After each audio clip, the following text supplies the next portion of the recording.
Gabriel et Pierre Lansac se sont mariés en 1945. Peu de temps après, ils s'installent à Limoges où Pierre exerce son métier d'ingénieur agronome. Le couple a une passion pour l'art et commence une collection basée sur des céramiques et du verre. Viendront naturellement les émaux de Limoges dès les années 60 et les créations contemporaines. Sans enfant, après le décès de Pierre, Madame Lansac poursuit la collection du couple et pense à un legs au musée.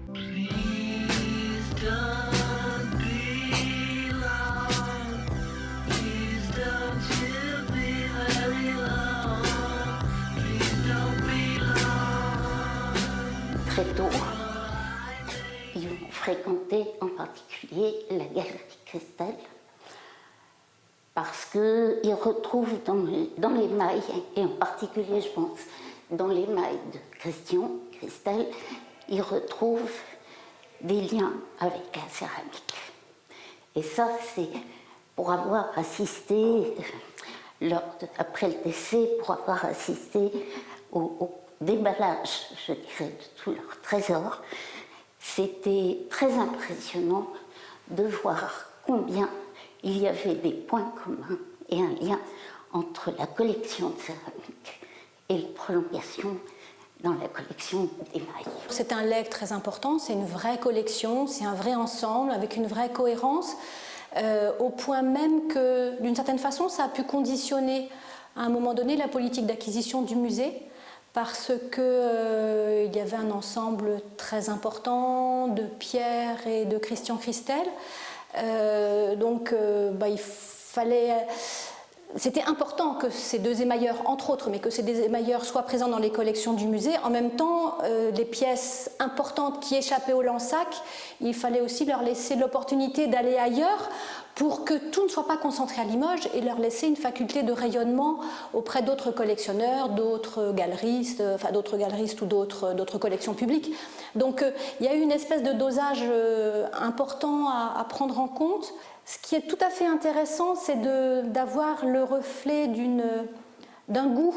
Le fait d'avoir des vitrines nécessite de cloisonner d'une certaine façon. Donc j'ai redonné une forme de cohérence dans l'accrochage par rapport aux espaces que l'on avait au musée.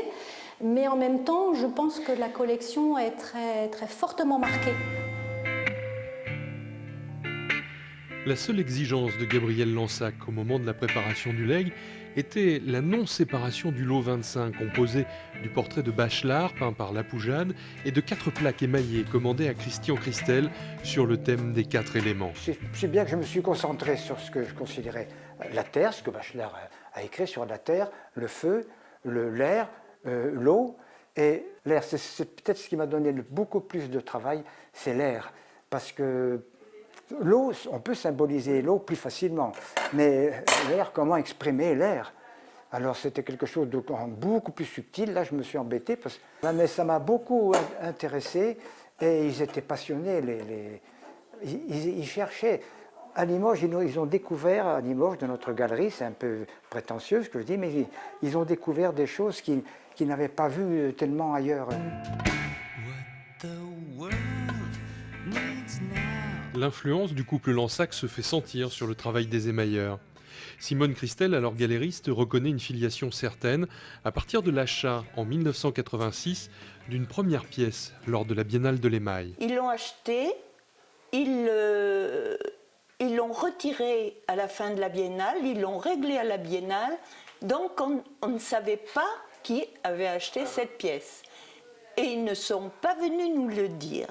Et ça, on ne savait pas du tout s'ils fréquentaient la galerie ou pas. Mais ils se sont réveillés quand ils ont vu des matières. Et il s'est trouvé que fin 86, la galerie Duban et Christelle a été terminée du fait de la retraite de Roger Duban. Et puis, donc, on a décidé d'exposer les jeunes émailleurs qui commençaient, des céramistes, des verriers, des dinandiers et des sculpteurs, tous les arts du feu. Et on a fait passer un article dans la revue de la céramique et le verre. Ils ont dû le recevoir un beau matin et le soir même, ils étaient à la galerie. Et ça m'a apporté indirectement, inconsciemment, ça a apporté beaucoup. Il y a eu des trucs extraordinaires. Vous êtes nourri de cette... Ah mais oui, c'est inconscient et ça, il y a certaines choses qui pénètrent comme ça sans savoir. Et puis ça encourage, et quand on est encouragé, il y a quelque chose qui fait que l'on pousse et que l'on réalise, peut-être malgré soi, je ne sais pas, mais c'était une période très, très encourageante. Hein. Ça les a amusés, je pense au début, que le fils prenne le relais du père. Alors qu'ils savaient très bien que ce n'était pas du tout ma vocation, que j'avais fait des tas de choses avant. Et donc je pense que ça les a amusés, tout simplement. Moi j'avançais de mon côté, sans penser à Pierre et Gaby Lansac, bien sûr.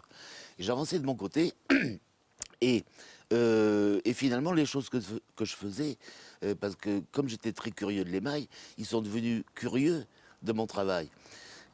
Et puis, j'ai fait 2-3 trucs qui devenaient de plus en plus intéressants. Et puis là, eux aussi de redevenir curieux. En tout cas, ça a été des mécènes, c'est une évidence. Pour moi, au moins pour moi.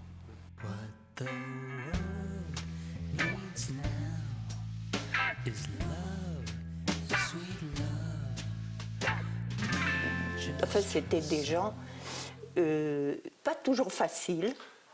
Je ne voudrais pas dire ça, mais on se ressemblait un petit peu. Je pense qu'elle me considérait un petit peu aussi comme sa fille. Voilà, je lui ressemblais un petit peu dans mes goûts aussi. Le partage de la connaissance et de la culture contemporaine était le moteur, sans aucun doute, de Pierre et Gabrielle Lansac. Leur collection, aujourd'hui exposée, peut être vue comme une porte d'entrée vers les émaux contemporains du XXe siècle.